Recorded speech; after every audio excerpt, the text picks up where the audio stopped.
جديد والضغط على زر جيم يعجبك الفيديو. Bonjour tout le monde. Aujourd'hui, on va voir une nouvelle leçon de grammaire intitulée les pronoms personnels sujets et les pronoms personnels compléments.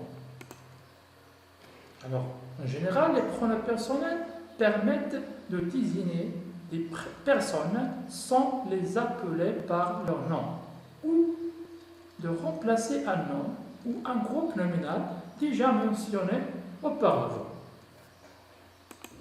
Alors, qu'est-ce qu'un pronom? Pronom est un nom qui remplace, par exemple, nom, un nom, le chien aboie, elle aboie. Alors, on a le pronom personnel il remplace le chien. Le chien est un nom. Alors, un nom remplace un nom ou bien un groupe nominal. Par exemple, Paul lit ce livre. Paul le lit à haute voix. Alors, le ici remplace ce livre. Ce livre est un groupe nominal. Le est un pronom personnel. Le remplace ce livre. Alors, on a des types de pronoms personnels. Dans cette leçon, on va voir les pronoms personnels sujets, compléments, attributs. Alors, les pronoms personnels sujets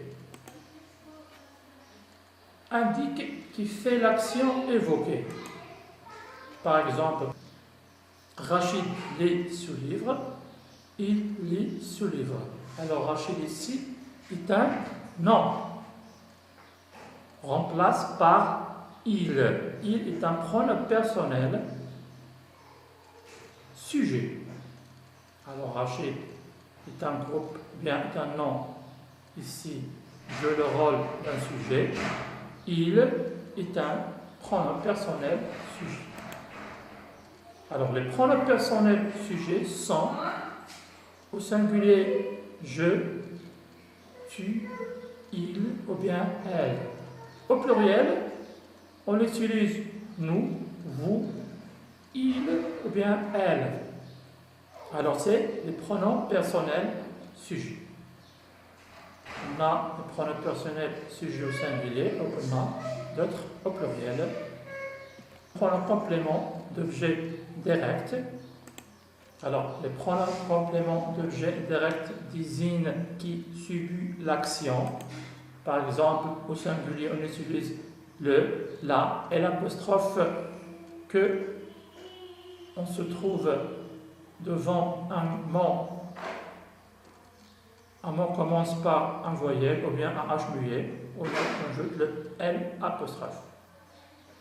Au pluriel, on utilise les. Par exemple, la maman lave son petit garçon. Elle le lave. Alors, son petit garçon est un complément d'objet direct. Remplace par le. Le est un pronom complément, ici, d'objet direct. Alors, on utilise le pour le masculin. La maman lave sa petite-fille. Alors, on a ici sa petite-fille est un complément d'objet direct. On remplace par la deuxième partie de la phrase et la lave par la. La est un, on utilise la pour le féminin singulier. La maman lave ses enfants. Regardez bien ici, ses enfants au pluriel. Alors, elle les lave. Alors, les un pronom complément d'objet direct remplace pour éviter la répétition ou bien remplace ses enfants, les. Alors les, on utilise les pour les féminins et masculins pluriels. Alors les pronoms compléments d'objet indirect. On a déjà vu direct et indirect. Alors les pronoms compléments d'objet indirect désignent au bénéfice de qui est l'action. Par exemple, au singulier, on utilise me, moi, M apostrophe, on se trouve un mot commence par un voyelle, toi, tes apostrophes et lui. Au pluriel, on utilise nous, vous, leur. Par exemple, donne-moi un bonbon. Donne-moi un bonbon. Ici, on utilise moi. Je donne un livre à mes frères. Je leur donne le plus intéressant. Le bien le plus intéressant. Alors, je donne un livre à mes frères. Alors, à mes frères ici, remplace par leur. Je leur donne le plus intéressant. Alors, ou bien un attribut du sujet. Par exemple, elle était curieuse, mais elle n'allait plus. Alors, on a L apostrophe parce qu'il en a elle commence par un voyelle. Alors, il était curieux, mais elle l'est plus. Alors, L apostrophe. L apostrophe ici est un attribut du sujet. Alors, notre leçon d'aujourd'hui est terminée. Merci de l'avoir suivi et à demain, Inch'Allah.